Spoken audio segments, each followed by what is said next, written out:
Hello and welcome to the Fantasy Fiends podcast, where we discuss everything fantasy. Today we are here with the awesome guest author, Angela Ford. Angela J. Ford is the way you can find her on Amazon. Actually, I searched Angela Ford and she came up right. It was one of the first things that popped up. She is the author of The Five Warriors, which is book one in the Four Worlds series. So we are definitely going to be talking about that today. Angela is the expert from that book today? It's not actually. No, it's not, from the blended ones. Yes. Yes. From the blended ones. Oh, I love that book cover. If you can't see the book cover, but it's like this dragon with these awesome I want to say aqua blue. That's it exactly. Yep. Aqua blue. Okay, aqua blue. See, I'm like getting all detailed with my colors. I'm back in preschool. So, man, well, today we have a very exciting show for you today. But first off, I want to ask all three of us, is there any fantasy news, any fantasy related news that we can talk about? I have some, but I thought you guys might want to go first. Anything at all? Promotions, anything like that? Movies, TV shows? Angela, that's your cue. Yeah. You should have had, no, kidding. So fantasy promotions, fantasy news. Well, I'm really excited today because the Five Warriors is doing really well. So it's on sale for 99 cents. So that's one fun thing that's going on in the fantasy world. So yeah, exactly. That's exactly what I wanted to hear. And that is because you put it down to 99 cents. And so these readers are finding it now that it's 99 cents and you've actually seen a spike in your sales because of it? Absolutely. That and the third book in the series came out 2 weeks ago. And I think that really helped as well. People are just really excited about it. Yeah, that's awesome. How long does it take for you to release books? It really depends. My first book, it took me about 2.5 years before I came out with it. Mm-hmm. Second one was 13 months, and the third one was actually 6 months. So it varies.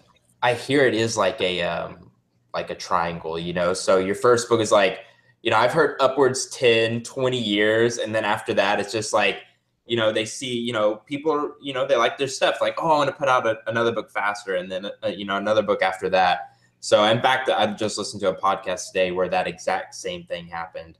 Actually, it's Lindsay Baroker.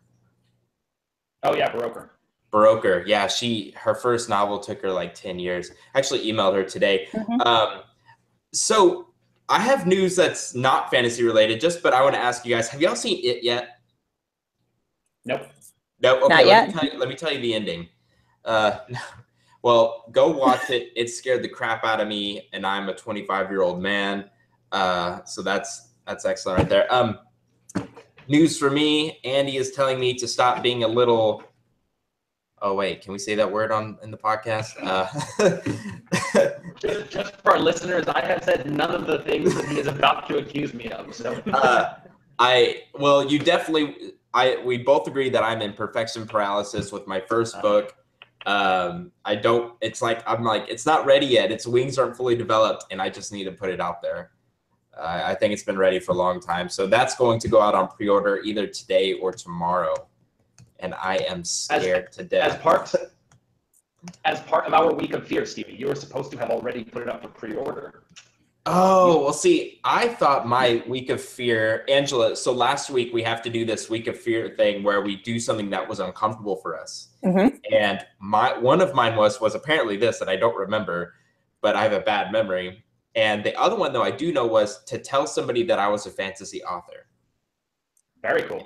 Yes, I was terrified to do that. I felt like I wasn't good enough. And I told one person, and then I told another, and then I wouldn't shut up about it. I was like, it's like there's all these things. There's the marketing side, which I love. And then there's, I get to build worlds and talk to all these awesome authors. And it was, the sad thing was the closest people to me had no idea. And I was like, am I really this bad that I would never tell the people that I love that I actually love to write novels. So I'm going to shut up now. Angela, will you please tell us a little bit about the Four Worlds or any series that you want to, plug into the podcast today? Yeah, so the Four Worlds, that's my only series right now. I'm kind of Okay. new to this whole writing game. I say that, but the Five Warriors has been out for 2 years this month. So it's been Congratulations. thank you, thank you. It's very exciting. So the stories tell. Ooh, how do I explain this? Well, the Five Warriors starts out with because I wanted to really focus on superheroes. Like that was one of the Mhm. things that I was really excited about. And the ideal for the story came to me when I was about 12 years old. And I just had this ideal of all these warriors that were able to do these superhuman feats. And I wanted them to go out and save the world and just have a lot of fun doing it. And so I created the Five Warriors. Each of them has a unique power, and then each of them also has a magical weapon that goes along with them. So one of the guys has like a bow and arrow that will never miss. One of them has a quiver that never runs out of arrows because that's really annoying. Always Yeah. happens. So, you're watching a movie and suddenly the guy's out of arrows and you're like, yep, saw that coming. And then they also have these very interesting swords. So it's just a lot of fun. I really enjoy playing with like the characters and their weapons and just making them do superhuman things that no one would ever be able to do, which is why it's a fantasy. Now that bow that never misses thing. I'm trying to remember where I've read it. I don't know if it was the Chronicles of Narnia. I know the bow from the Forgotten Realms stories, the Dritz de Warden stories. It can miss, but the arrows like go through stuff, and it's got sort of unlimited arrows. But that thing of the bow that never misses. I'm trying to remember where I read that, what fantasy novel I read it in. I just can't remember. It could have been like growing up, I remember reading Narnia and Lord of the Rings, and I read a lot of the Redwall series. So I'm sure it's something that's been in other books, and like my subconscious just like picked it up and was like, "Whew, this will be really cool." Yeah, Absolutely. that's awesome. Stevie, what were you going to say? He might be totally frozen. So give us Oh, you've got the bow that never misses, the arrows that never run out. What other like superpowers do we have to look forward to? yeah. So there's one guy. He's one of the Order of the Wise. So it's this really like fancy order, and he has this very impressive lineage. But he, aside from being wise, he also has the vision to like see ahead. And one of the cool things he can do is like pass his vision to other people. So if he sees a vision, he can kind of just like hand it off to someone else and say, "Do you see what I see?" And they can kind of see that. It's very, very weird, but people don't like him when he does that for obvious reasons. I wouldn't like that. Yeah. That's one thing he does. And then he also has a sword with, it has oracles on it. And I'm going to stop there because it's just something very intriguing right there. That Uh-oh. sounds pretty cool. Uh-oh. And I don't know, Andy, if you caught this, but the guy with the, like, either one of them, they should just kill the other bow carrier or quiver carrier or whatever and just, like, combine the two.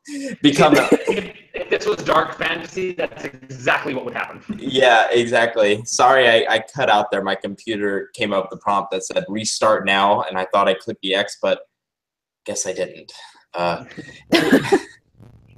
But yeah. This has the flavor of very like more heroic fantasy, right? Not darker or epic fantasy. Would it be epic fantasy or more noble fantasy, heroic fantasy?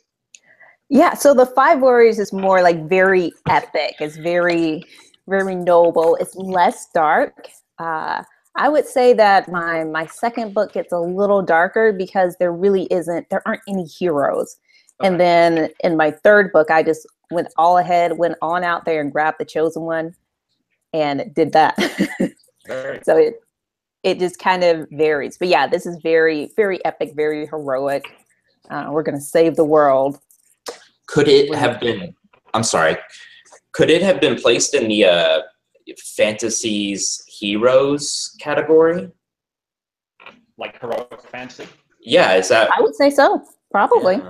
Yeah. Okay, because I was wondering how you could write something like that. I was just curious. So, Andy, do you want to discuss the word of the day? Yeah, the word of the day, this is one that I really like. The word is fetid. I'm sorry, what was that? Fetid. F-E-T-I-D. Now, it's Fetid. a word that's usually used to describe like the breath of a beast, like a carnivore. It's got like the really gross breath that smells like rotting meat. But then you can also use it for people who are drunkards, or in dark fantasy, basically sort of your villainous characters who have that nasty breath and, you know, the breathing on the shoulder, all creepy like. You can say like fetid breath. It's a I great love word. that. Yeah, fetid. So you would say something is fetid. Yeah, or you use it to describe someone's breath or a smell, or, you know, like the rank odor, the fetid odor of decomposing bodies or something. It basically means foul or rancid, so you can use it for anything, but it's used typically in this context of like rotting meat and warm moisture breath. Gross. Pretty gross. I like it. That's Gross a good word. one. Yeah. Where's our words get dark sometimes. I didn't see that now. Yeah. Coming from two dark fantasy authors. You know, our podcast was originally, Angela, was going to be, I believe, a dark fantasy podcast, wasn't it? Mm. There was that talk, but I think there just aren't enough dark fantasy authors No. in the world. So we just had to expand it to any epic, noble, heroic, all that sort of fantasy. No urban fantasy or paranormal romance, though. Yeah, I agree. So I was thinking about that today. No paranormal fantasy, right? No paranormal modern setting. Okay, I got you. We can That makes sense. With portal fantasy, which is starting in a modern world and going through a portal, a la Chronicles of Narnia kind of thing. Yep. Yeah. But the majority of the book has to take place in sort of a fantasy world for it to be welcome here on the Fantasy Fiends podcast. We are so exclusive and elite. Yeah. I like it. So today's topic. I'm very proud of this title. It came to me while I was thinking of what to call it. And the topic is 50 Shades of Human. Oh, that's a good one. I love it. The concept is, you know, there's no such thing as black or white, right? There's no 100% good, 100% evil. There are shades of gray. I'm going to say 50 because that's something that everyone is familiar with. But it's those shades that make us human. And Angela, you were saying something about that. Can you give us a little bit of insight into one of your characters who are very much in those shades of gray? Oh, okay. I love this topic so much, just because personalities and characters really make a book. They really make the story, and I always love it when I can like read about someone and I can see their, for lack of a better word, their humanity, and I can see, okay, these are their motives. These are the parts where, you know, they're going to do something really good, and these situations will really bring out the good in them. And then there are other situations that really bring out the bad in them. And so I really enjoyed the 5 warriors. I really had like really good, strong characters. But then one guy was just kind of shady. Like he didn't like anyone. He was just very cold and unfriendly. And throughout the book, people just kind of really struggle with their relationship with him because he was part of the team and people really didn't like it. And so they pick fights with him and argue with him. And even though he was, you know, per se good, he actually had a separate agenda and a separate motive the entire time, which it wasn't necessarily bad, but people could have said that, you know, he was the bad guy in this situation just because his motive and his reasoning for getting involved in the mission weren't as pure. They weren't like necessarily to save the world. It was to save something else. And so, yeah, he was part of this, you know, elite, like noble team, but he didn't necessarily have the same motives that everyone else had. And so that could be kind of seen as shady. So I really like creating that. That would probably have been one of my favorite characters. You know, he is a favorite character. Yeah. People tell me that's the favorite one. I'm like, I see. It's like you. So I'm wondering, does he ever become like lovable at the end? You know. You know, yeah. I guess he does things that make him lovable. You know, try not to spoil it too much, but yeah. He does. Bad question on my part, but no worries. But yeah, that's actually something. I think in the 5 warriors, like most of the characters, like it was really kind of clear to see their motives and what they're going for.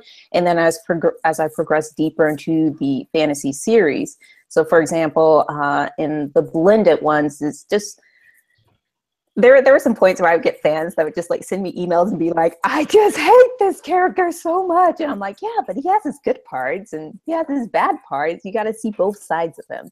But I think it's really fun to kind of like play with that and just get a really big reaction out of readers. Mm-hmm. They can see like, oh, this character's really annoying, or, you know, he's good, or this guy, like he did something great, but I don't know if the good that he did makes up for the bad that he's doing. You know, one thing that I'm reminded of and on that topic is what we were talking about Narnia. So the characters from Chronicles of Narnia. You know, you have Edmund who goes into Narnia and has this whole experience in The Lion, the Witch, and the Wardrobe, and it's sort of showing how he's got that, you know, that nasty side of him. And then later on in the series, you've got Susan, who ends up being left away from Narnia because she stops believing in it.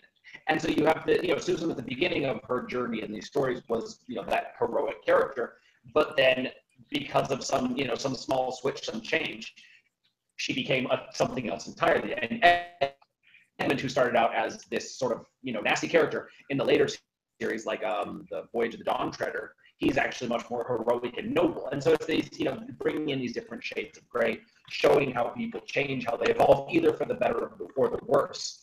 I think that's what keeps people going along with the story. It's not just, you know, this baseline of character. You know, he's got 75% black and 25% white. He starts somewhere, or she starts somewhere, and then they evolve. You know, they dip deeper into the dark, or they go into the light. You know, like they're shades of gray change, as it were. Yeah, you said that so well. And one of the characters I always like to bring up is Frodo from Lord of the Rings.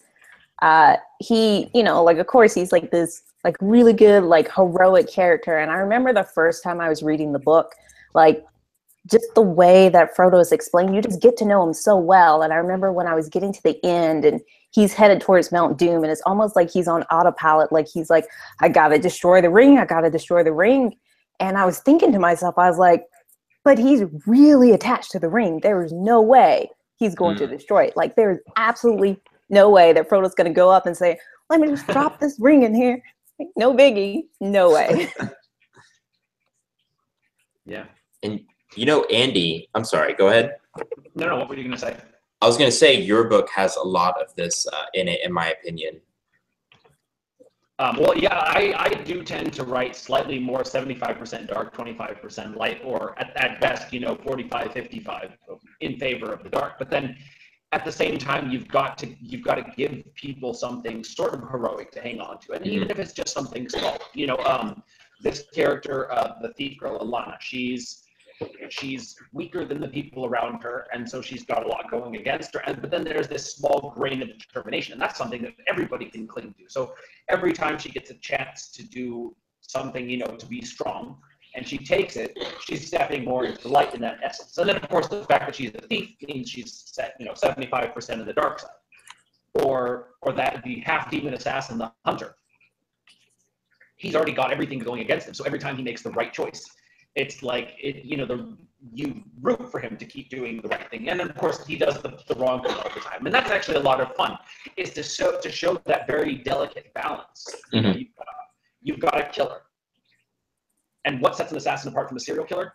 Very few things. Whoa. Their intentions, their motives, their way of operating. You know, there's very, very fine line dividing assassin and serial killer. That's really cool. You know, you said something interesting about the 55-45, you know, in favor of the dark and stuff. I didn't know what it was, but, you know, I'm writing this really, really, like, probably too dark of a dark fantasy for Wattpad and Royal Roads. Yeah, it's so much fun. Like, to me, it's just, I don't care if it goes nowhere. I'm having a blast writing it. It's one of those things. And I write 200 words in it. And I'm done with chapter 3, and I have yet to bring in something light, something to, you know, let the reader, like, take a breath. Like, it's just gosh. I mean, I feel so sorry for the protagonist that I just will not let up on him. And right now, I'm saying it's probably 85% dark. And the other percent would just be from just being around things that are good, but he ends up killing him anyway. So I really liked I was like, what's wrong with this story? Maybe I should lighten it up. I was like, okay, chapter 3. Nope, not at all. Yeah, I couldn't do it. It's like, you know, am I just like an evil person down deep? So also, it's interesting to see the different shades of light and dark in both the antagonist and the protagonist. Like, let's say you've got your typical villain, you know, the mustache twirling, maniacal laughing villain who's going to be about 95% dark. You know, they have their time and place. They're fun when you know, you want a Snidely Whiplash or a Sauron. But then you've got the other villains who are, you know, they could even be 50-50.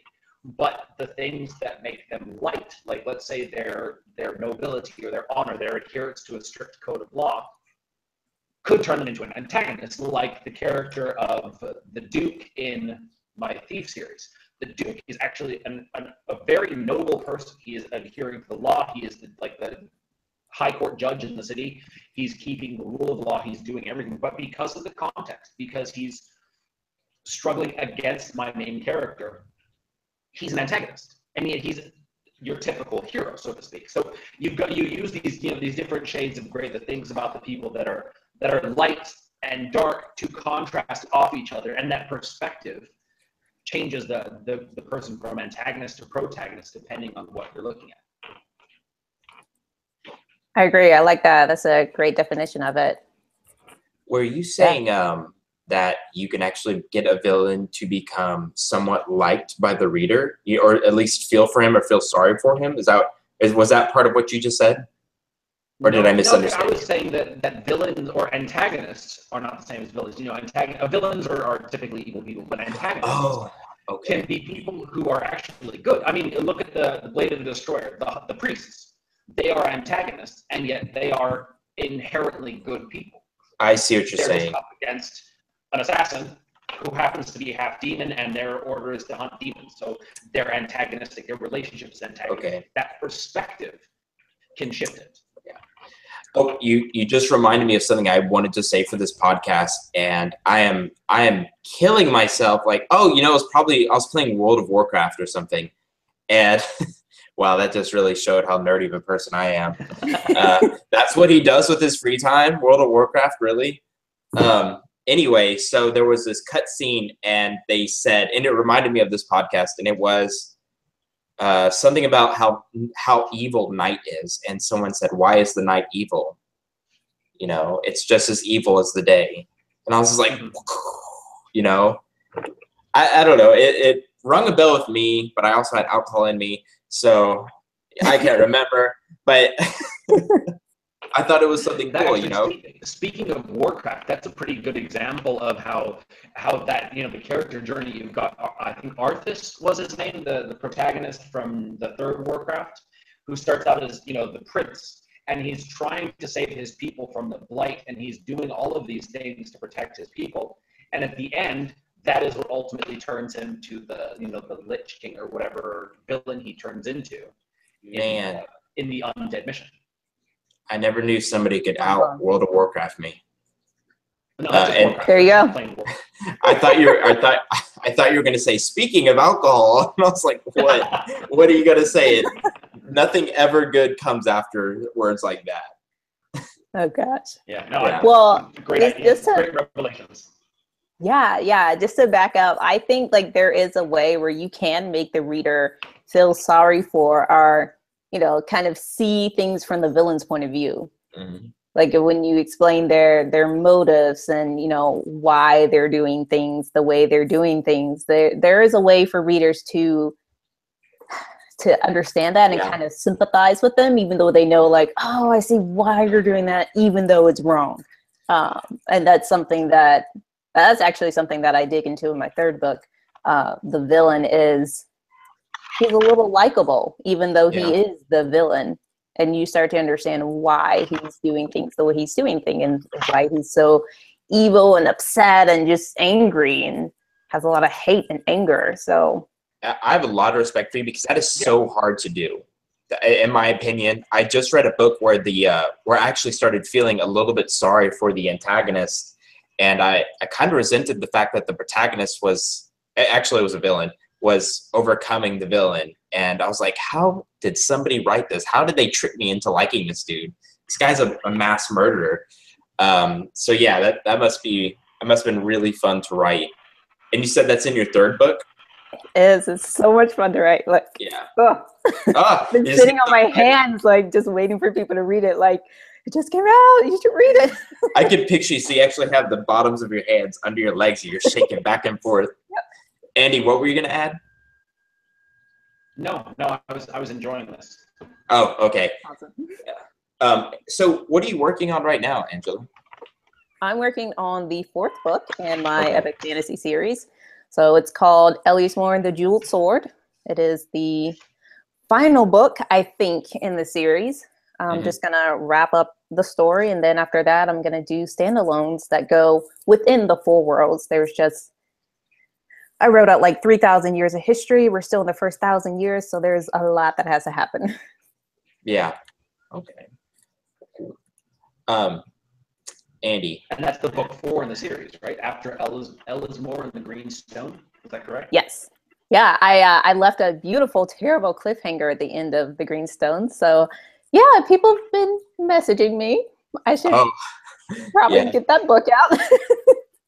Yeah, cliffhangers are fun. You can't do them in the story arc. Like, you've got to wrap up the story arc that you opened at the beginning of the book, but then you throw the hero into some new peril or something. Yeah. Like at the end of Thief of the Night Guild. I don't know, Stevie, you probably haven't read that yet, but there is this killer cliffhanger. After I've wrapped up the whole story, she goes after this heist and she completes the heist in, obviously, and then something bad happens to her, and there's this cliffhanger, and that's the way you got to do cliffhangers.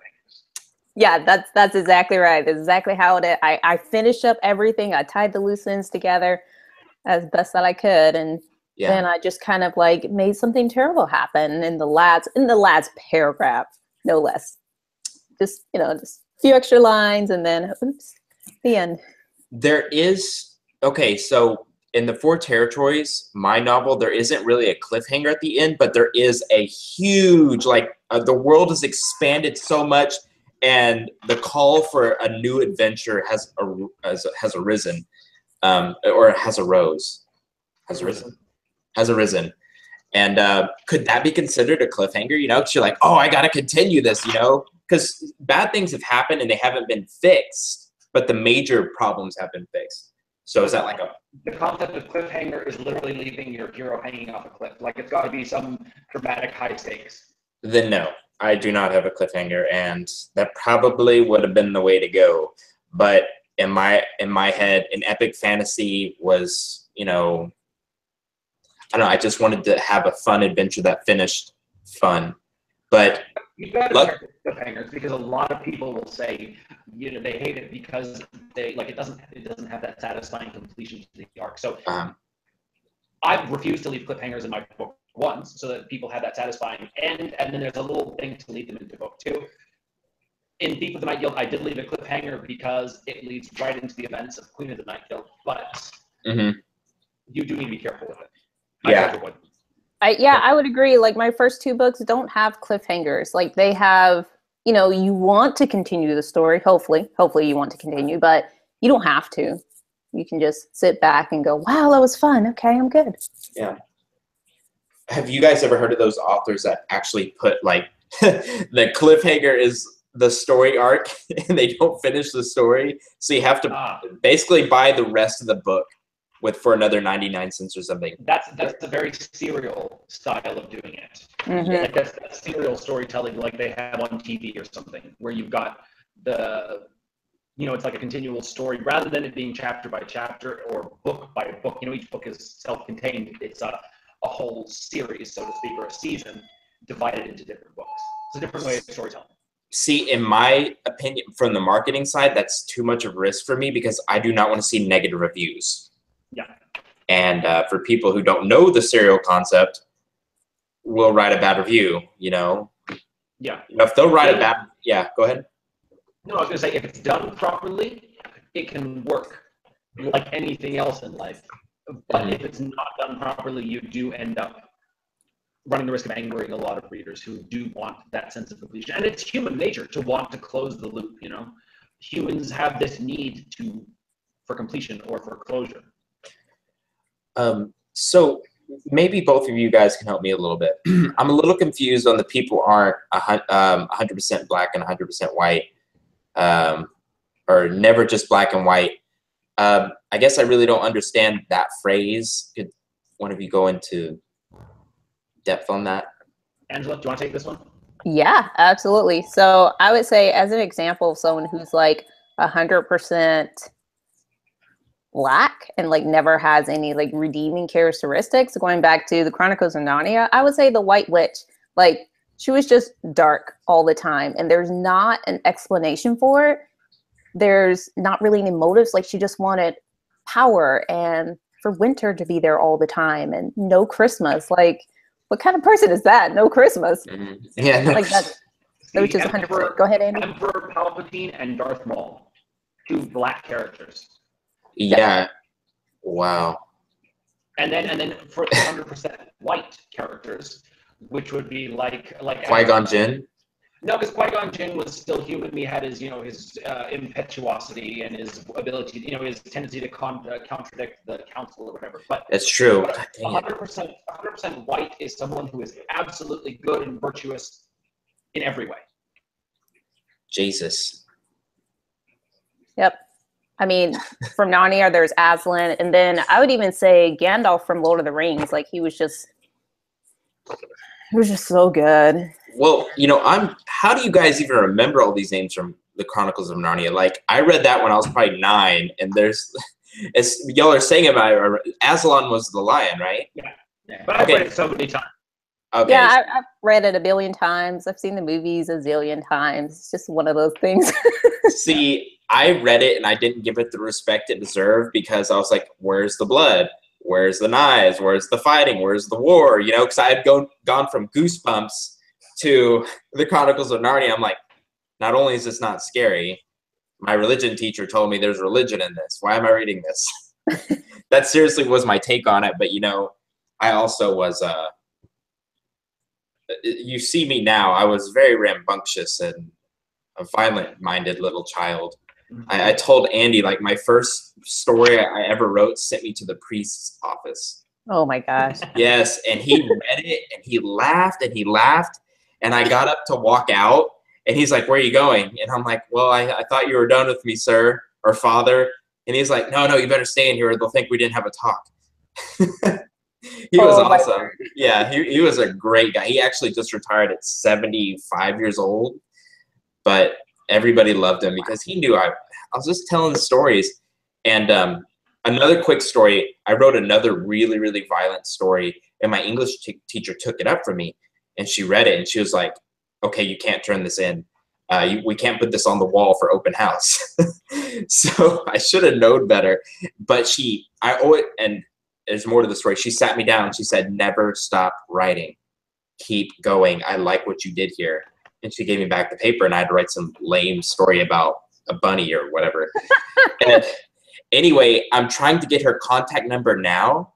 I'm going to send her a letter with my book signed. Yes. That's awesome. Yeah. That is beautiful. I had a dream about it, and I'm going to do it. And I will come back to the podcast, and I will tell you guys how that happened, because she's probably like in her 70s now. Oh, wow. Yeah, she was the person that really like started this whole fire. So that's amazing. Yeah, little stories about stop writing. That's beautiful. 11-year-old Stevie. That was me writing about orphans getting slaughtered. Well, gotta start somewhere. Definitely.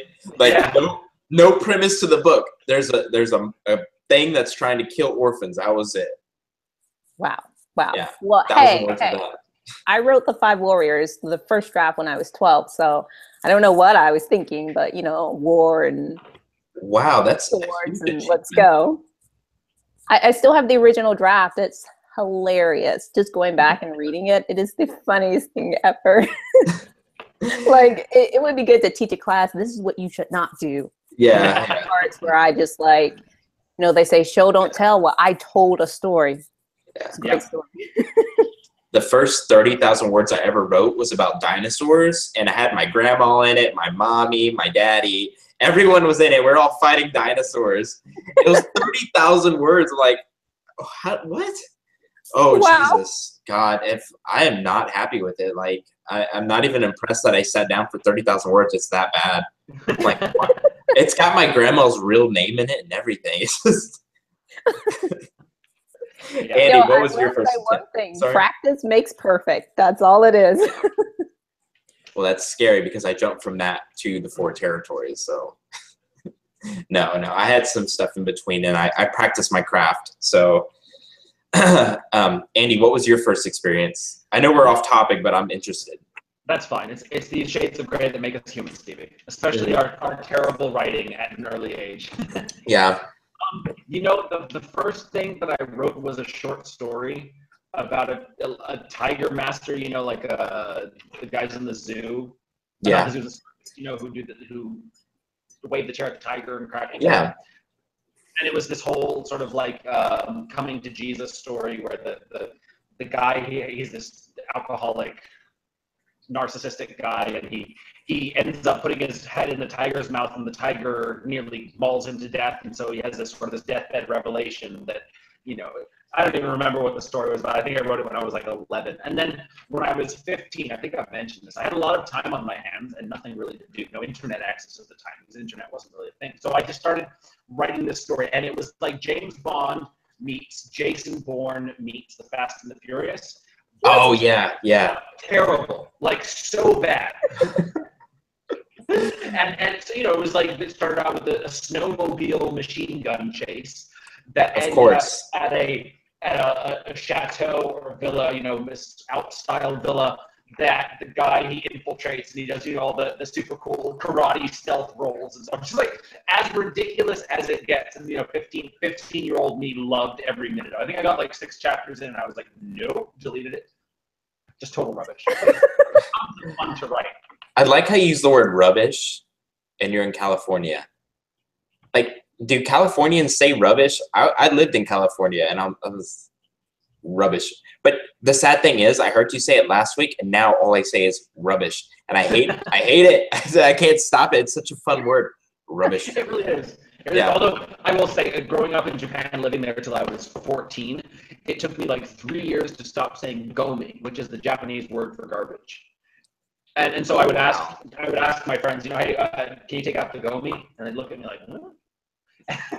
That's crazy. It was just or you know, there's a lot of these words that you learn instinctively, or like genkan, which is the foyer of a house, the entrance. You know, and in Japan, you know, you leave your shoes lined nicely up because everything is carpeted. So this genkan is this little tiny square of linoleum at the entrance to the house. And I could not understand why no houses had genkans. And it took the longest time to get used to not taking off my shoes coming into the house. That is so interesting. Andy, I wanted to point out, like, your first short story and my first short story have like developed over the years, and you still had like meaning and purpose behind your story, and mine was just about slaughtering kids. I realized that. It's interesting. Yeah. 85% dark is coming back around.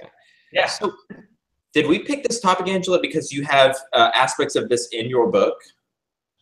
Yeah. Well, I thought it'd be interesting to talk about because after a little while, it just gets really tiring reading about good guys doing good things and winning all the time. Like, there has to be something else to read it. Like, you have to have a struggle, or you have to have a loss, or just something just to make it more interesting.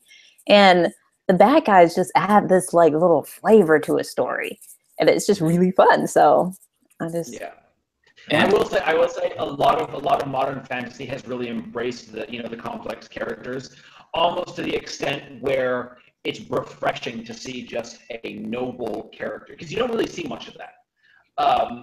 Just these characters who are intrinsically not intrinsically, it's another word, anyways, that are just by nature good.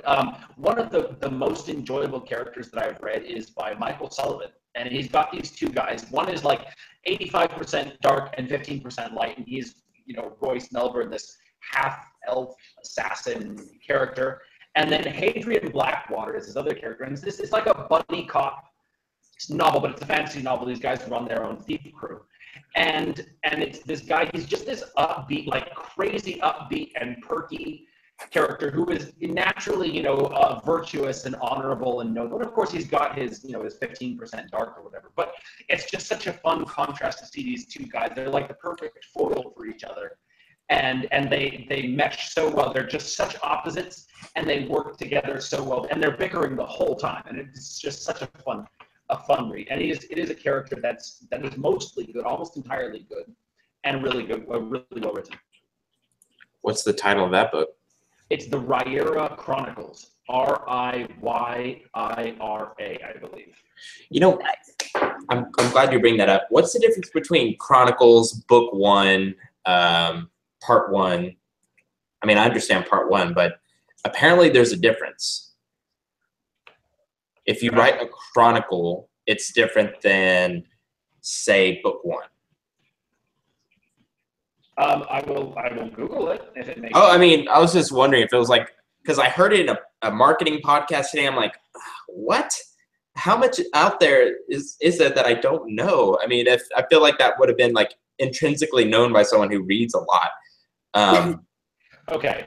A saga is a narrative, one dealing with family, social histories, and legends, and it's a long story, an epic. A series is a number of things that follow one after the other or are connected one after the other. And a chronicle is a written account of events when they happened, ordered by time, organized according to their time frame. Okay. Did you say saga? Saga, yeah. Saga. You can say it like that. It absolutely sounds very rubbish, but saga. Saga. I always say saga. Saga. Saga. I heard that right away. I was like, saga? You Californians, you don't understand. It's saga. In Texas, what they say, though, saga. Yeah, I don't think a lot of Texans would know what a saga is. No, that's true. It's a very Norse word. Yeah, you know, and also I work in a very rural area. I'm talking, the place I work in is named after a rock. So, that's cool. Oh yeah, it's always fun, especially with a haircut with the buzz sides and stuff, and a man bun. Oh God, I get torn up. I mean, I get made fun of so bad by those guys, and they're walking around with these beer guts, and I'm just like, I can make fun of you all day. But, you know, they're holding a beer and they're spitting out their chew and like, hey boy. I won't say what they say. That's too far. They're definitely 60% dark. 60%? Just 60. 60. I'm glad you brought up the man bun though. Like I read the character and I gave him a man bun just because I was like, someone needs to have a man bun. Needs to happen. So They're according to Andy, they're the sexiest things, right, Andy? That is absolutely something that I would say. Yeah. You know what? I actually met somebody at a party. We were talking about the Week of Fear, and as soon as I told him I was a fantasy author, because he asked me what I did, he was drunk, like so drunk, and he realized quickly that I didn't work with my hands. You know, because I'm a marketer. I'm a director of marketing. Yeah, director of marketing. And so I sit at a computer all day and I market, and then I come home and I write. And he realized that I didn't do anything hands-on. I wasn't, you know, cutting pipe is what he called it, cutting pipe. I don't even know what that meant. But his job is so hard. It really is, like physically, but not mentally. And he called me a bitch multiple times, 3 times. Called me a bitch.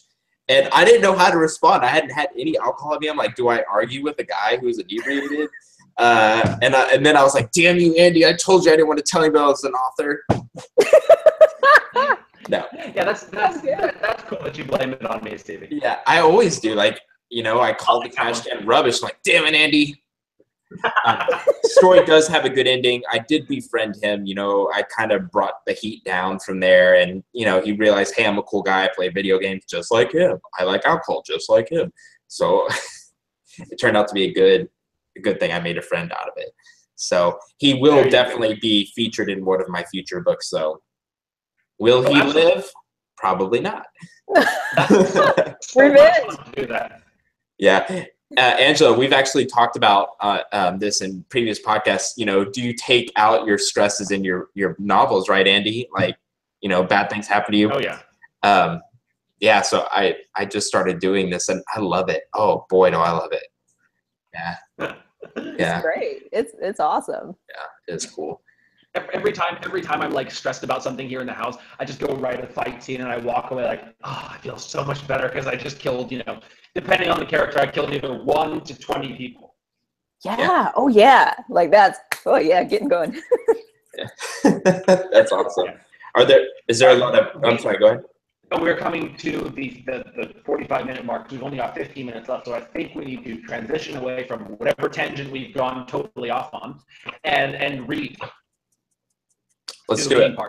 Let's do it. All right. So Angela, how many characters do we have here? Oh, we have less than 1,000 for sure. I think the no characters. People. Oh. Oh, okay. So we have, see, I'm an author brain. I'm like, word count, characters, just like that whole mindset. Yeah, so we have 2 characters. And they are, this is the one where number 1, I believe they are arguing. The Mermaid King. Oh, yes. Okay, so we have 2. So this one is kind of the intro. It's like after the events of the 5 warriors have happened. And we have this king who is he's a gray character, as a matter of fact. Ooh. And he's talking to someone who is very noble, his granddaughter. And he's essentially banishing her. So that's what's happening right now. But she doesn't realize it. Okay. Okay. I will read the narrator. Is this excerpt 2? Number 1. Oh yeah, 2. Okay. So, do you want me to play the Mermaid King? Angela. Yes, that'll be awesome. Okay, and is he like old and weary and stuff? He's not weary. He's definitely old, but he's very strong, and he knows his mind, and he knows what he's doing. So I can do that for sure. Awesome. And who are you gonna play, Angela? I will be. Her name is Indonesia, so that is who I will be. Okay. All right. Well, I'm ready to start when you guys are. Okay, give me 1 second. Okay. And I'm starting out, right, Angela? You are starting out, and I am. I'm just gonna be cool and actually get the book and just open that up. What? Put it on camera. Put it on camera. Okay. Hang on. Well, this is it. Gee, cool. That is so cool. Awesome. I love it. Yes. Writing is worth it just to do that, I'm sure. Yeah. So worth it. This is actually probably my favorite book that I've published. Well, the design at least. That is so, I'm jealous. I cannot wait for that for me. So, okay. All right, Stevie, hit it. Okay. No one can know the things he knows. The Mermaid King twirled his golden scepter in his left hand as he perched on the edge of his throne. Snatching his dark eyes away from the globe undulating atop his scepter, he sighed as he turned weary eyes to his granddaughter. Take him to a world where they will never believe him, even if he talks. His barefoot granddaughter paced back and forth on the weightless surface below the king's throne. You are asking us, the blended ones, to leave. Her shoulder-length hair swished as she tilted her dark head and quirked a puzzled eyebrow, unafraid to test the king's authority. Her petite frame was just over 5 feet tall. She'd inherited her mother's midnight blue hair and her father's aura of authority and overwhelming desire for adventure. You are asking us to go into exile. Her voice faltered as she clenched and unclenched her fists, inadvertently brushing them against the silver feathers of her short tunic, created of feathers and mist. She paused to lift her eyes to the king's, blinking her thick black lashes. I ask nothing of you that your heart does not already desire. King Vixer's smooth voice reminded her of the lapping of waves after a violent storm. Leaning his scepter against his throne, he rose to his full height of 6 feet, his deep purple robe sweeping the dais. He wore a golden circlet on his head, while his deep black hair hung to his shoulders. His build was just as slim and lithe as his granddaughter's, but his features were harder. His face was ageless, although his sharp, keen eyes looked tired. Underneath his purple robe, he wore a white tunic, allowing the delicate wings on his ankles to flutter back and forth as he floated off his dais. His granddaughter paused as he stood in front of her, reaching out his long, smooth fingers to take her hands in his. Indonesia. His words floated to her ears and danced around her head for mere seconds before they sunk into her mind. their meanings hazy like the morning fog. Further distracting her, he rubbed his thumbs across her palms as he spoke, his voice rising and falling like a lullaby sung to calm a fledgling hatchlet. You and I both... Oh, you and I both know you don't belong here. I've seen the shadows behind your eyes and the questions you've bitten back. You desire to leave and find your own place to belong, but you're afraid to ask. It makes sense. You were born here, and none of us were born here. We come from air and mist, at least until the curse. Our race is stagnant and will be until we find a way to procreate. But time is on our side, as although your father is immortal, you are immortal. Our race must survive and must spread the blended across the four worlds. I know you desire to find your place and discover where you belong. So I'm releasing you. Since you cannot fly, take the silver herd and discover what lies beyond the Western world, beyond Oceanic. All I ask is that you do me a favor and take Tharmarin, the wise, to his exile to the Eastern world. The silence after the hypnotic song jolted Indonesia out of her stupor. A sudden tingling behind her eyes forced her to blink away moisture, as if she just emerged from the land of sleep. Together as the rhythm of his words swarmed through her mind, yet clarity of meaning seemed lost and forgotten. He dropped her hands and stepped away a pace, his eyes narrowing as he watched her struggle to recall his words. He nodded as her face changed and the words he'd wished for her to remember marked themselves in her memory. Indonesia smiled, her white teeth gleaming sharp and pointed as her mind latched onto the thoughts he'd implanted. Her heart began to race in anticipation. I can leave and take the silver herd. Angela, wow. Angela, you're a very pretty writer.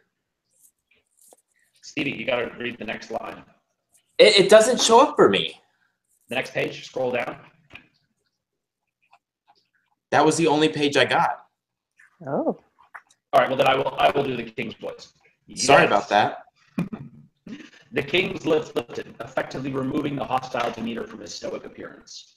Yes, Indonesia, and take the blended ones, your cousins, at least those who are willing. Fly to the ends of the world, find adventure, and find out where you belong. He stepped closer to her again, the smile fading from his face just as quickly as it appeared. Indonesia's brow furrowed, and the grin slid off her face. What is it? A twinge of anxiety forced her to bite the air much harder than she'd intended. The king placed his hands on her shoulders, his height forcing her to look directly up at his sharp golden eyes. Your father is the last of the Order of the Wise, but he is not the one.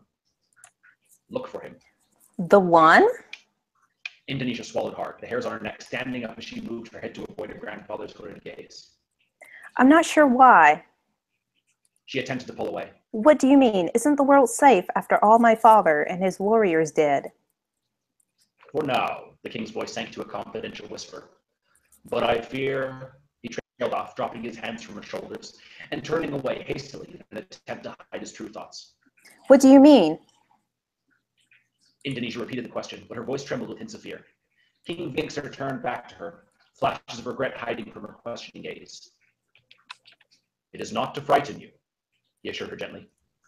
You will see much in your life, but remember my words. And watch out for the green people. They are up to something. Dramatic ending. Well done. Oh, okay. Now I can say it. Angela, you're a very pretty writer. It's like poetry. It was sing-song. So was my sing-songy king enough? You said sing-song. Okay, good. I was like, perfect. Okay. He's a very stoic character. Doesn't really display emotion. You know, he's banishing his granddaughter, and he's just like, you gotta go. Oh, okay. I really like the word stoic as well, Andy. Maybe that should be. Oh, well, I just gave it away. I love that word. I want to use that word for next week. Yeah, stoic. That's very good. So, well, this is perfect for me because I do have to get off here right at 8:30. So. Yeah, me too. So why don't you, Angela, tell our people where they can find you. Oh yeah, you can find me online on Amazon. Well, you can find my books on almost any retailer. decided to go wide because it's fun. But my website is the4worldseries.com. And if you can't remember that, you can just go to the5warriors.com or theblendedones.com, and you'll arrive somewhere magical. And are you on Twitter or Facebook? Oh, yes. I'm on Twitter as A421. And that is my same handle for Instagram, because I love the Instagram. And then on Facebook as the4worldseries.com, or facebook.com/the4worldseries. Okay. Mouthful. 4 World Series. Oh, right. Cool. Yes. So if you're listening now, go ahead and go and pick up all of her books. Just go ahead and buy them all right now. You know you're going to want to read them after hearing that excerpt. So, Andy, who are we having next week? Yeah. Next week, we have Joshua Robertson, the awesome fellow who played, what was his name? The rogue. The terrible with a crossbow rogue from our Yeah. Poor Joshua. Yeah, so we've got him coming on. Awesome. Coming on next Thursday, we are going to be talking about a really, really fascinating concept called the 12 erratic beliefs. 12 irrational beliefs. And it's basically these 12 beliefs that humans have sort of clung to, and yet they're just totally false. For example, that you have to be liked by everybody, and not being liked by people is a bad thing. That is an absolutely irrational belief. So we're going to look at these 12 irrational beliefs. It's going to be super fascinating. That's interesting, yeah. And then we're going to relate that to fantasy. Or we're just going to talk about it and enjoy talking about it. That's fine. That's fine with me too. I've noticed that our the themes for these weeks are getting more and more difficult. I'm just like, but I'm learning a ton. So, I mean, I didn't even know that was a thing. Have you heard of that before? No, I just Googled it when he okay. brought it up. I thought you were talking about like everybody knew. Well, I tend to Google things that the people bring up, and I always sort of go down the rabbit hole of these fascinating topics. So I do research, so I don't sound like a total buffoon.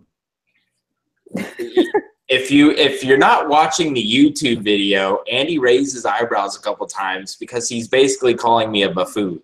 None of that happened. Yeah. Well, awesome. Well, I'm going to go ahead and end the podcast here if that's okay with you guys.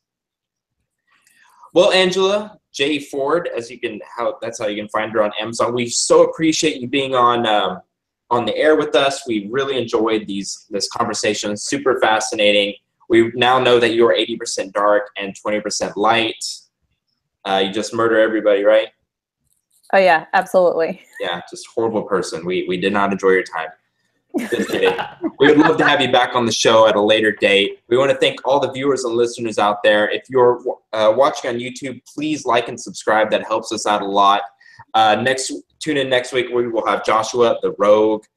And we really appreciate you watching and listening to this episode. And we will catch you next week on another fantastical episode of the Fantasy Fiends podcast. All right, that's it for us. Goodbye. Bye.